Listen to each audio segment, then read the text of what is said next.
Welcome to the Select Star Podcast, your resource for innovative technology, developer topics, and more. Here's your host, Margot McCabe from the HarperDB team.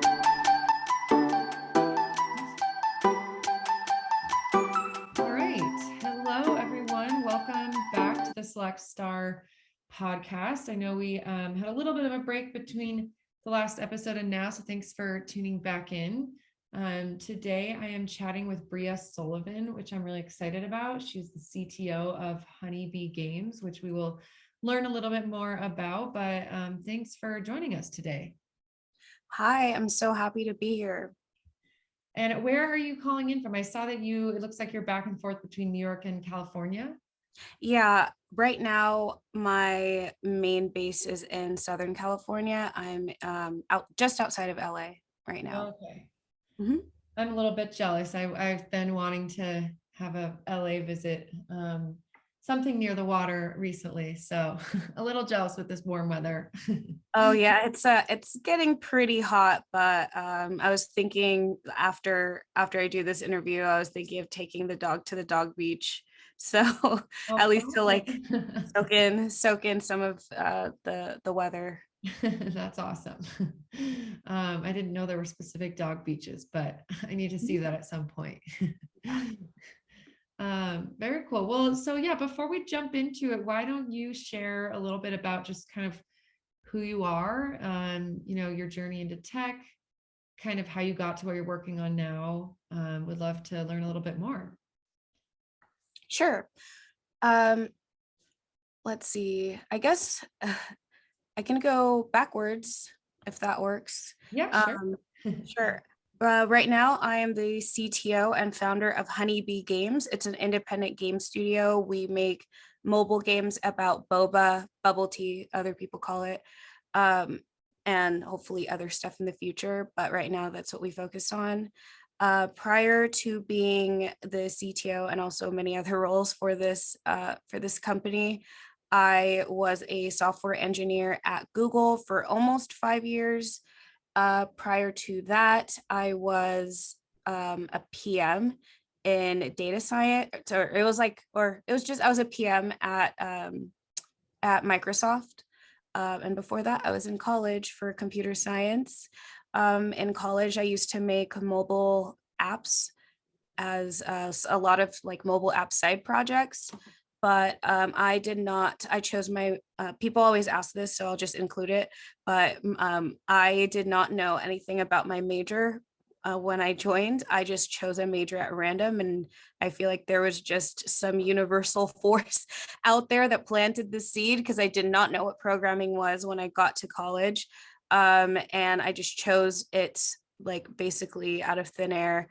And I ended up just being like, really loving it. Like I love product, I love coding. It's like I do it as a hobby and as a job, so yeah. That's great. It seems like you if you I guess ended up in that major randomly or not knowing what you were getting into, it seems like your instincts or something were pulling you in the right direction because you've kind of stayed on that path. I know a lot of people, which there's nothing wrong with it either, but a lot of people jump in later in their careers or make a shift and do coding school. So it's great that you kind of had some sort of instinct from the beginning to jump into that and that you've been able to find this path of what you really enjoy. Yeah, I'm very happy that I've been led to where I am. I do not know what other career I would have landed in and where I'd be, because like I said, well, because of how much not just coding takes up my life, like just being part of the tech environment takes up such a huge part of my like personal life as well. Like I've met a lot of friends because of this, so I don't know what yeah, it's very I know it's like your job shouldn't define your personality, but sometimes it does. Yeah, A little. very immersed. Yeah. That's great. And I'm really curious to hear what drew you into gaming. And also, I'm sure people ask you a lot, but I also have to ask what made you want to focus on boba or bubble tea for this first sort of like project that you jumped into? So I've only been doing this since 2020. Okay. I have like that's when I first even decided to try game development. I almost felt like I needed permission, but I learned now that like nobody owns any lane to give you permission to try something. But I think because there's this idea of like a type of person who is successful at this thing, and I am not one of those type of people. Like even with games, I never considered myself a gamer because I felt like, oh, I'm not a gamer. Like if I talk to other people who do consider themselves gamers, they would be like, you're not a gamer. But I had a friend, honestly, like just say, it was like just such a random conversation, but he was just like, yes, you are. You're literally playing a game right now. Like, because we were like at work, and when we were still in the office, I was like on my phone playing a game while we were just like waiting for something to build or whatever. And he was like, that's gaming. Like, so You did it. yeah. So it's almost like I was like, oh, I think like a lot of the time we get caught up in certain identities and like need I mean, it's not like we come up with it ourselves. Sometimes people like to dictate what other people can call themselves. But and I use this all the time when I talk to people who call themselves a junior developer. Even like I've never considered myself a junior developer, because it's like, who gives you the permission to be versus a junior developer versus just a developer, you know? Right. When does that happen? Do you have Right. to wait for someone else to give you that title? So yeah, like with gaming, I didn't I just got this idea. I had an idea for a game because I play a lot of food games. I've had an idea of like bubble tea as a food game since like 2014 with a friend and I. Yeah, and I first off, I didn't know that I could make a game. Like I didn't know where to start with that. And then like bubble tea was just a theme that I chose because I felt like it was just I associated getting bubble tea with my friends with joy and happiness, and I was like, this seems like a feeling that I would want in a game as well. Because I played so many food games and I never really saw anyone using bubble tea in a game. And in 2020, when I first was like, I was ready to leave Google, um, I just remember like trying to come up with a side project or like just an idea of a side project to work on. You know, when you're studying for interviews, like for tech interviews, you should probably like brush up on stuff. So I was like, oh, let me just make a project. And I remember looking at the App Store and seeing that finally there was one game. I had been checked like every few months, I would check and see if there was a bubble tea game, and there never was one. And then once there was one in 2020, I was like, okay, it's time. It's time to do it. Um, and yeah, so that's why I felt like it was the right time to like join gaming. And I used to work with startups as well for a long time, and it was like, well, if I work with all these super brave people who are able to like step out and like try something, like can I do that too? I feel like I can do it, so Yeah. that's why. Yeah, I mean, there's a lot of things in there that you said that I think are great reminders. I love talking about how people shouldn't feel pigeonholed or like they're not allowed in a certain group, because you make a great point. Like you hear people say they're gamers and you think, oh, well, I don't stay up till 4 a.m, like on my headset playing these really intense games or whatever. Like there's, who said that there's any right and wrong, and that like even if you weren't playing games, like you still have every right in the world to create one. I mean, I think people do get stuck in that of like, well, I don't qualify, or like I might not fit in, or I'm not knowledgeable. But you can, if it's something you're passionate about and interested in, like you can learn as you go. So I think that's a really great reminder. And yeah, I love the idea behind like boba tea kind of reminding you of happiness and good times. I feel like I was picturing, like I used to buy them all the time in high school and college. I haven't had one in a while, and now I'm like really craving one. It's true. Like they were fun and they were kind of this interesting thing. I remember when they first started popping up around us, like, whoa, this is so cool. Let's go get a boba tea. So That's awesome. So I guess I'm curious a little bit more about like how this all started. Like, did this start as a side project while you were still in your full-time gig? Did you like quit what you were doing to fully commit to this, or like how did this come to fruition? I had been saving money for a while. Um, I was going to do a different business full time that had more to do with like helping people get jobs in tech, or um, like just startups, or just like with an underrepresented folks, trying just helping them get into tech. So I'd been saving money for a long time, thinking that's what I wanted to do um, when I'm eventually ready to leave. But I had a friend, another friend, who just asked like what my favorite part about building that business was, and I said none. Like, what was the part of like the trenches that I liked? Yeah. And I felt like none of it. Like, I don't like any of the work. Like, I don't like any of this. It's not like.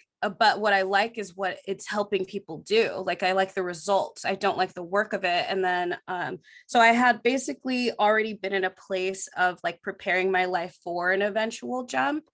Um, and I had a lot of like I'd been going through stuff in my personal life with just my family, and like just like family sickness and stuff during the beginning of 2020. So I felt like so I was already planning on moving back to California instead of being in New York.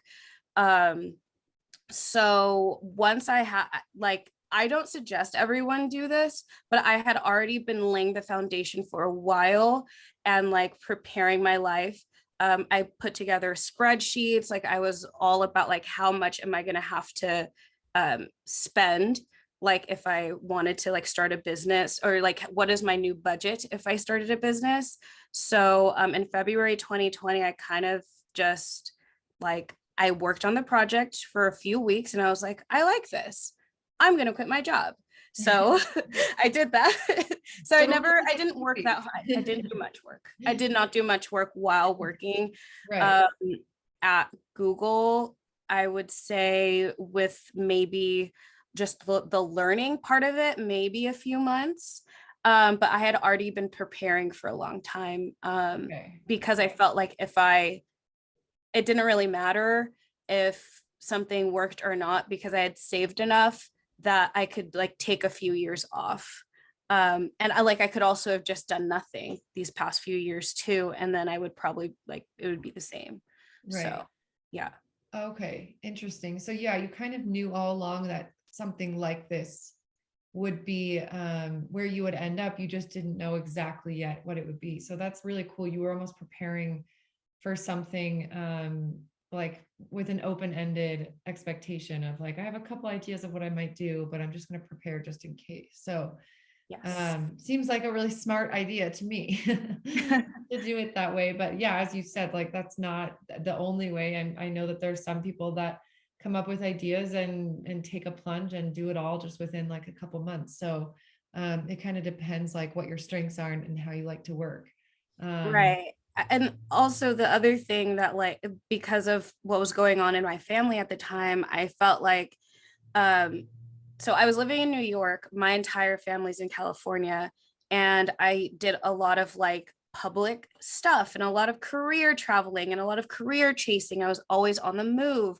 But then, and this was like before everything started to shut down, I realized that like, I want to figure out how to build a life around like my personal life. Like, I want to invest in my personal life first and make sure that I am making time for my mom, my siblings, my grandparents and all that stuff. How do I make sure that I'm spending the time, like adequate time with them, and then trying to fit work into that, instead of the other way around where it's like I have all this work and I have to just try and fit a few hours here and there of just being able to see my family. Yeah. Yeah, that's the right way to look at it. I mean, that's, a lot of other countries talk about that's one of the things they say about Americans is that we have I can't remember what the saying is that we live to work instead of work so we can live, or something. Like we have it backwards because work comes first, and then whatever extra time we have, we spend that with family. So I think that's really cool that you did what you needed to do, and then, fit this in when it made sense. I think that's like a good reminder for everyone probably. But yeah, so what was I just going to say? Oh, so if, when it came to this point where you did decide to quit and leave Google and dedicate, your full time or however much time you wanted to this, how did you know that that was the right decision? Like if there's people listening that have a side project, they're trying to figure out how to squeeze it in with their full-time gig and trying to figure out if this is something they should fully commit to. Like, are there signs to know that it is time to leave and pursue this? Are there signs to know, stay with what you're doing and keep this as a side gig? Or do you think it's like very situational and just kind of based on the project? I would say it's not based on the it's situational, but it's not based on the project. I would say it's based on you and like what you're truly feeling.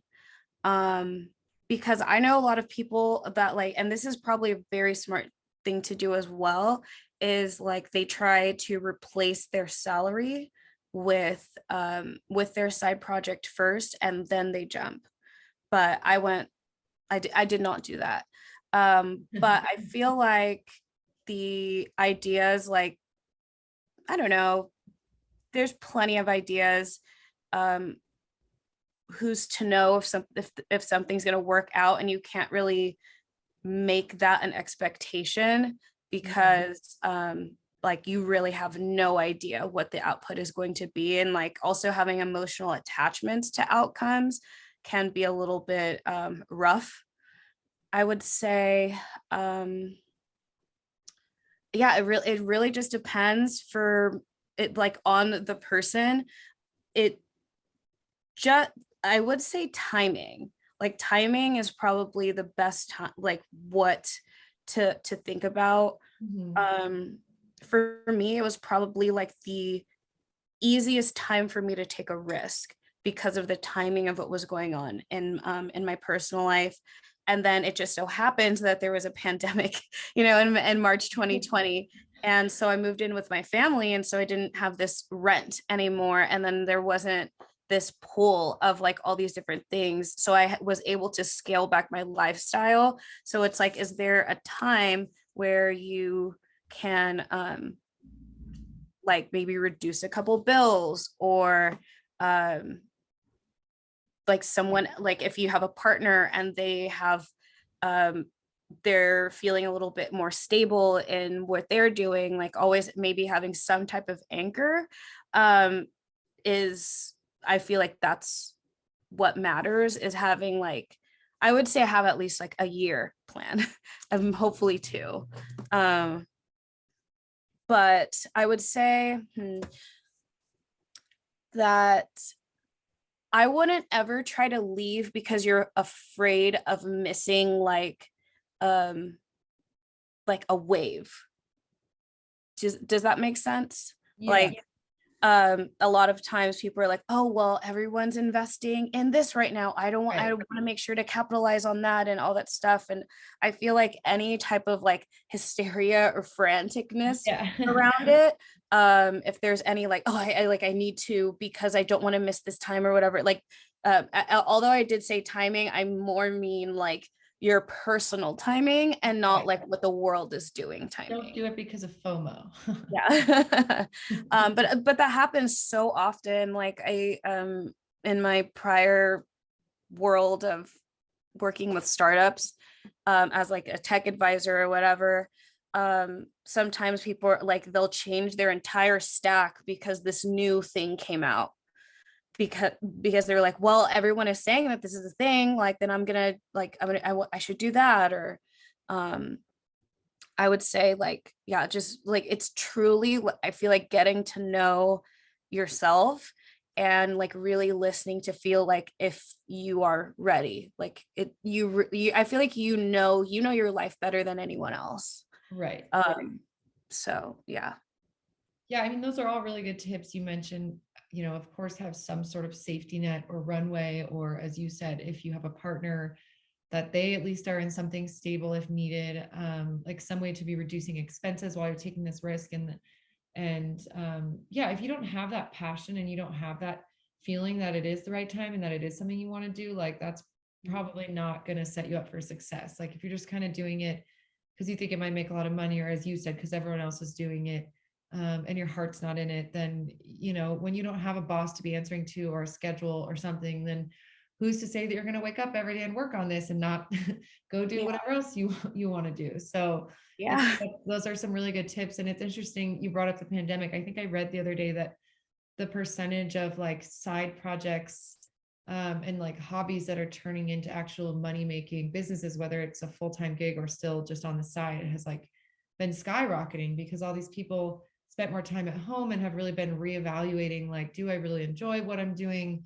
Like, oh, I have this extra time to work on XYZ, and like things like people creating things and selling them on Etsy or whatever it may be has just been really increasing, which I think is so cool to see.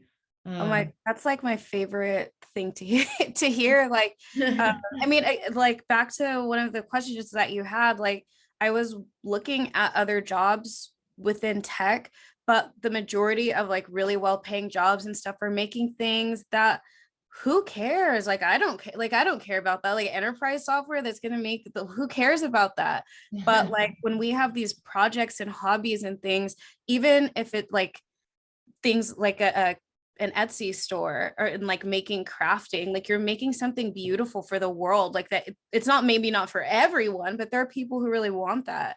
Yeah. And like we as engineers have a skill to make anything. And like a lot of the time at our jobs, even though we can make anything, we are making like fintech software instead of I don't know, like even something to help like organize your I don't know, I have no idea what other stuff. No, I Yeah, know but what you you know, mean. side It's projects. something that, well, you kind of hit the nail on the head when you said it just needs to be something you care about. So even if you do want to be in the fintech space, or you do want to be in enterprise software, like whatever it is, you should care about it. Like if you Yeah, for really sure. enjoy doing that, that's awesome. But yeah, I'm sure a lot of people get sucked into those areas because they feel like it's what they should do.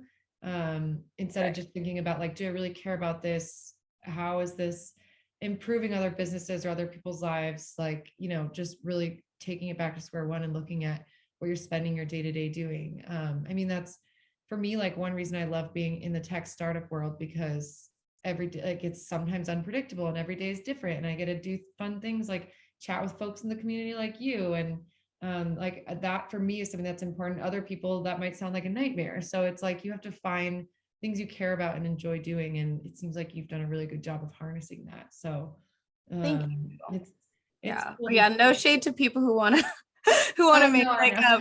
yeah, like databases, because I have a lot of friends like there, I think things go in waves, and or there's cycles, there's different cycles in your life where like Right. sometimes I'm just very excited about like a tech, like some tech thing or an API that I'm like, I want to be a part of that. Like I want to make sure that this is good because I love that.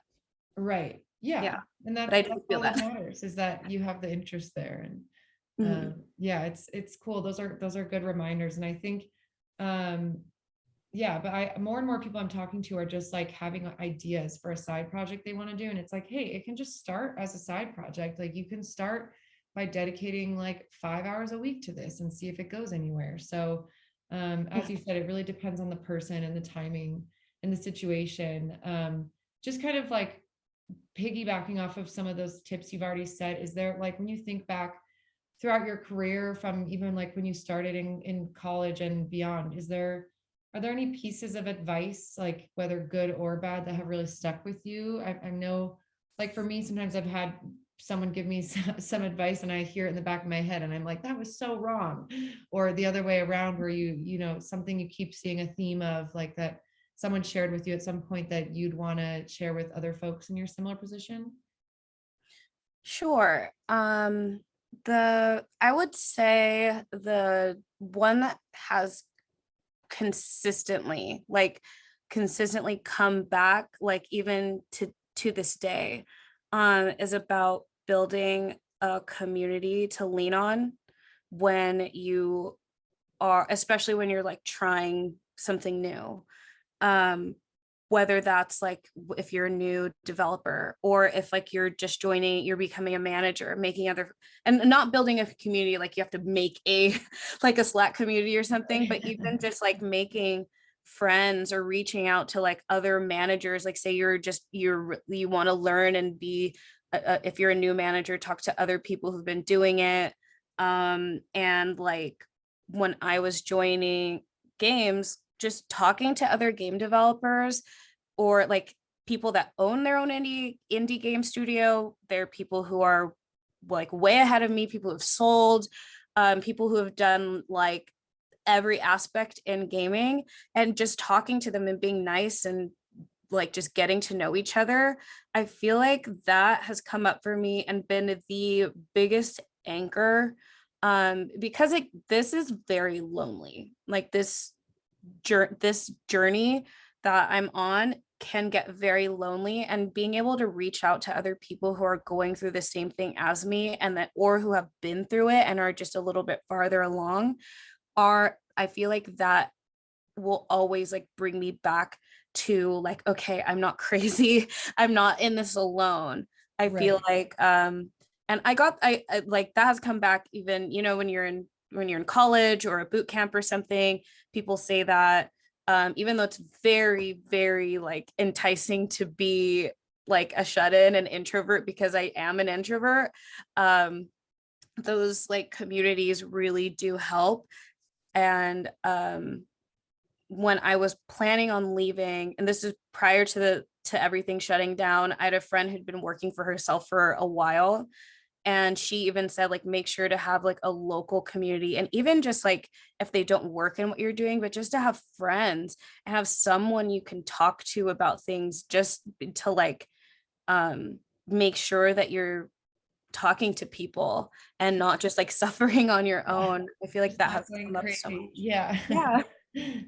Yeah, I mean, it's funny that you bring that up, because that has been such a common theme. I think that's been the most prominent theme among everyone I talk to, no matter what area of tech that they're in. Mhm. This point comes up at some point or another. Like some people are very, very immersed with community, and they're constantly doing live streams and writing blogs and engaging in like chats on Reddit and Slack and whatever it may be. And other folks are more saying maybe along the lines of what you said, of like, yeah, it's great to have an online community and be able to have people to ask those questions and resources to pull from, but also just like friends in your community and people you can chat with. Like you don't have to be in the public eye if you don't want to be, but just having some sort of group or individuals that you can bounce ideas off of. And they don't have to be a developer or have to know like exactly what you're talking about, but yeah, I keep hearing that that's like the most important thing. And diversifying, even people that are on big teams talk about diversifying and building a community outside of your organization, so that like if you're hitting some sort of technical roadblock, you can chat with someone that thinks totally different from you. So it's like, it sounds cheesy, but people say networking is the most important thing you can do, and I think some version of networking, it is true. That's how some of the best opportunities come up. So Totally. Like earlier, I've been hitting kind of a mental and emotional wall in the past few weeks. And feeling a little bit stagnant, and just like looking at this mountain to climb, or this metaphorical mountain to climb. And like and I had two calls this week, both of whom were introduced to me just from someone being nice, like both like, and or me just, I reached out to them, and I was like, oh yeah, this person told me to reach out to you. And then they're like, oh, any friend of this person is a friend of mine, like just because people are kind. And like those two people I talked to on Monday of this week, like both of the conversations very, very different, but I like it re-inspired me, and it helped me like solve all these problems that I was facing. And a lot of it was just like, oh yeah, I've dealt with that too. Who cares about this? Is it like just, and even like they helped with tech problems. One of them, because even though this is like a core belief of mine, is to like do it scared, and like do things scared, but also like don't make decisions out of fear.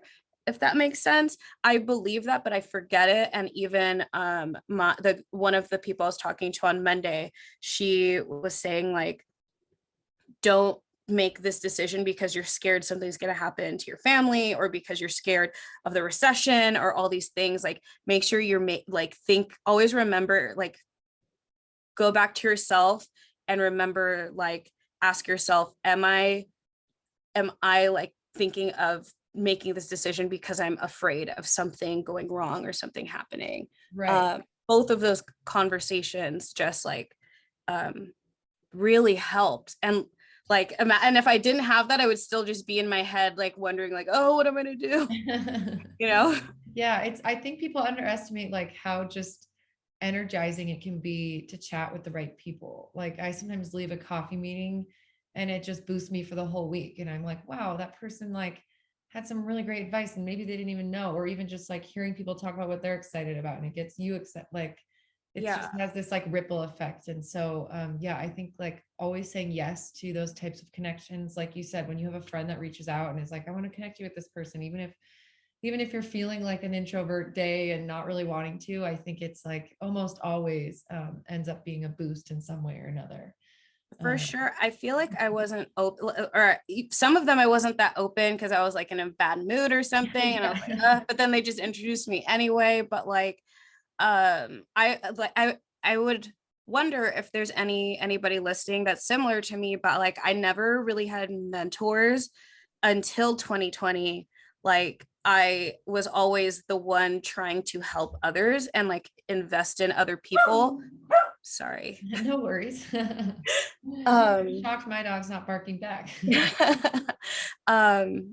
Yeah, so but then when I found out how much you can, like, you can't always pour into others without like getting poured into yourself, and like, but I didn't know how to get a mentor or anything like that. Right. And I literally just like set the intention just in my brain of being like, I'm open to any help. Like, I'm open to any help. I would love to have a mentor. I would love to have someone to help me because I cannot figure this out. I feel like I had to be vulnerable and realize like, I don't know. I don't think I can figure this out on my own. I will try, but like, I think I will do it. I will do it better if I have someone else. And I feel like opening yourself up for that also just allows other people to like come in and be like, oh, can I help you with this? Right. Yeah, exactly. It's, people talk about that all the time, about just putting that out there, whether you're telling people or just saying it to yourself. Like, I do think it makes a difference. And like, as cheesy as it may sound, the right attitude can really change those type of opportunities that For come. sure. So I love finding people that are like open to chat about it, because I think even some people that do experience that are like afraid to talk about it. And it's like, no, it's so cool to hear these experiences. So that's great. So I was going to ask kind of a two-part question, just jumping a little more to the technology side. Sure. One being, if there's any other folks listening that are like looking to get into game development or getting started, or like hitting a roadblock, if you have any like resources or specific communities, or just like advice about first getting into game development. I'm not sure if that ties into the second part of like, what technologies and tools and frameworks do you use and are you excited about, or like wanting to learn, like helping move your process along? Just kind of curious. I would say to anyone who wants to make a game, do not, and you've never like done games before, do not make your dream game as your first game.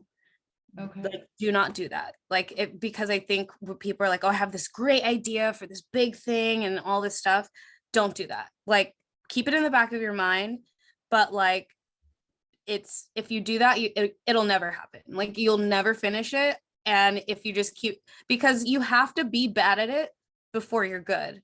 And if it's just bad and it's not getting to be the game that you want it to be, it's not gonna, you're gonna like lose steam and you're gonna lose like motivation.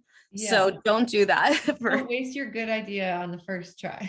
Yeah. That's But maybe funny. like a small, like maybe you do like a very, very small scaled version of it.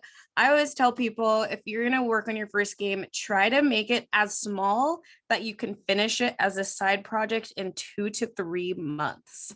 Like that small, like really, really small. Yeah. And like, I mean, this is probably not that helpful, but like, like just saying just YouTube tutorials.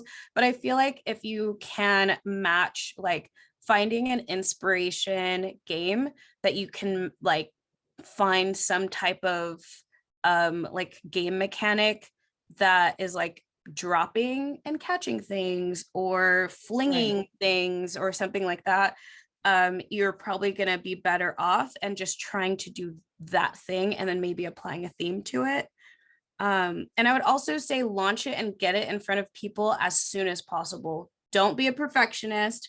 Don't hold on to it. And also don't try to be a good engineer. Write bad code, right? Like just try to get it done and give it to somebody, like so they can play it, because you're going to like, because it'll never be perfect. Right. This is true for any like side project too. Like it'll never be perfect and it'll always feel like it needs more, but like you won't know exactly what it needs better until people start to see it. Right. Yeah. And you say that's true for anything. I've actually heard that that's one of the most common issues with when people try to do like write a book, for example. Like you're hold it so close to the chest and you just keep going back and making revision after revision after revision. And no matter what, when you do give it to someone to review, there's going to be feedback and you're going to be making changes. So like just let it be an unfinished project. Yeah.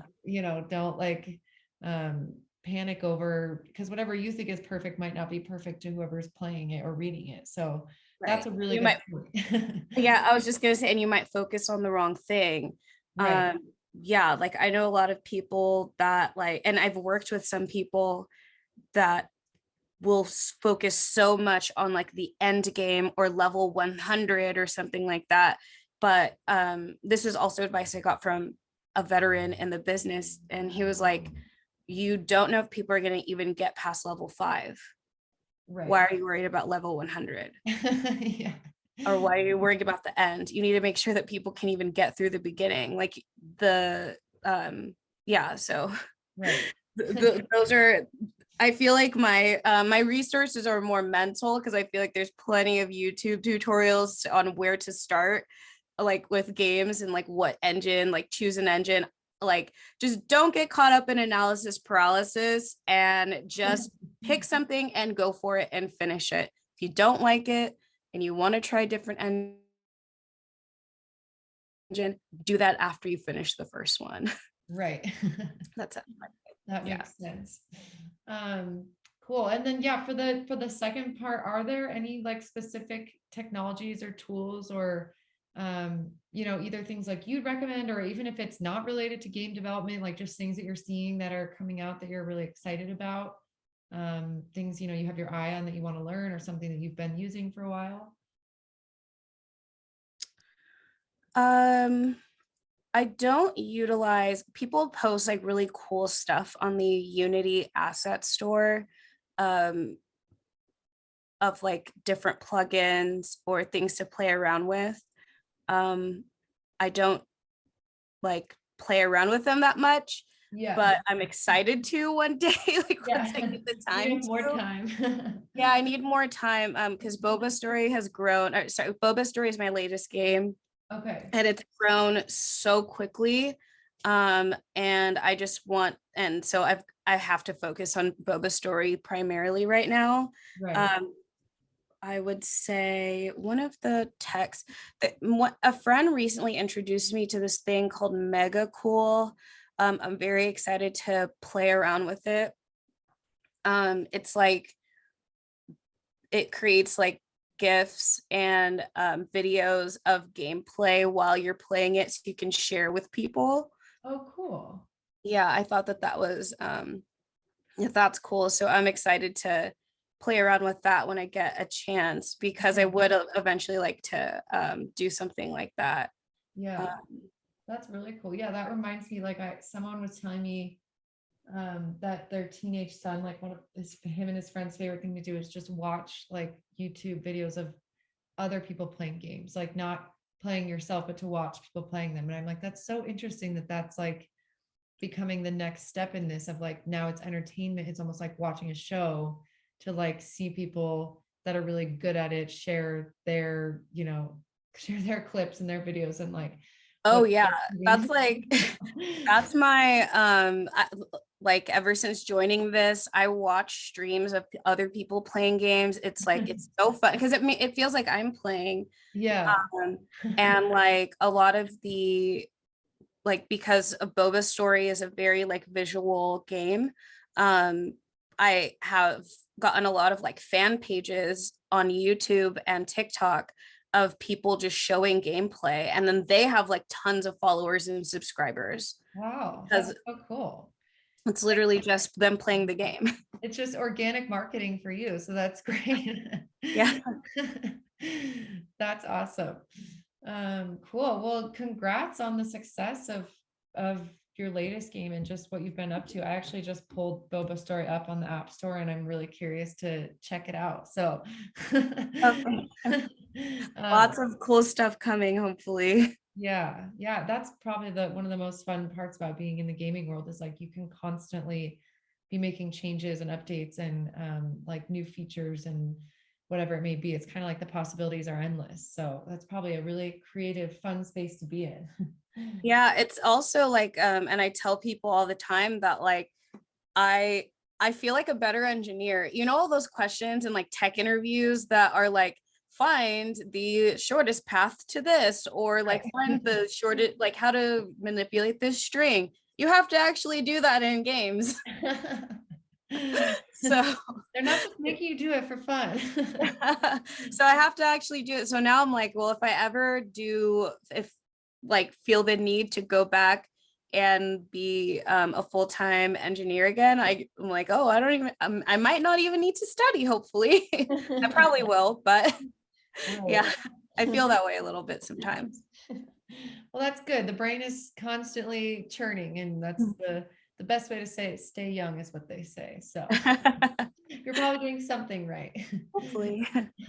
Well, hey, this has been super interesting and fun. I know we're kind of coming up on time here, but really appreciate you taking the time to chat. I know it sounds like you've got a lot on your plate. So thanks for sharing your tips. I haven't had a chance to chat with anyone in the gaming world yet. So I think this will be a really interesting one. And for folks listening, if you do have any questions or anything, feel free to try to get in touch with either of us. And I'm sure Bria can be a good resource if you're in her shoes like a couple years ago or something. But yeah, really appreciate you taking the time and looking forward to following along and seeing what else you create. Thank you so much. Awesome. Well, I will just plan on talking to you soon and hope you enjoy that LA sunshine. Thank you. Bye-bye. Thanks for listening to Select Star, your resource for innovative technology and developer topics. You can find our episodes in all the usual places: Spotify, Apple, Google, RSS, and YouTube. Don't forget to rate, comment, subscribe, and share. You can learn more about HarperDB at harperdb.io.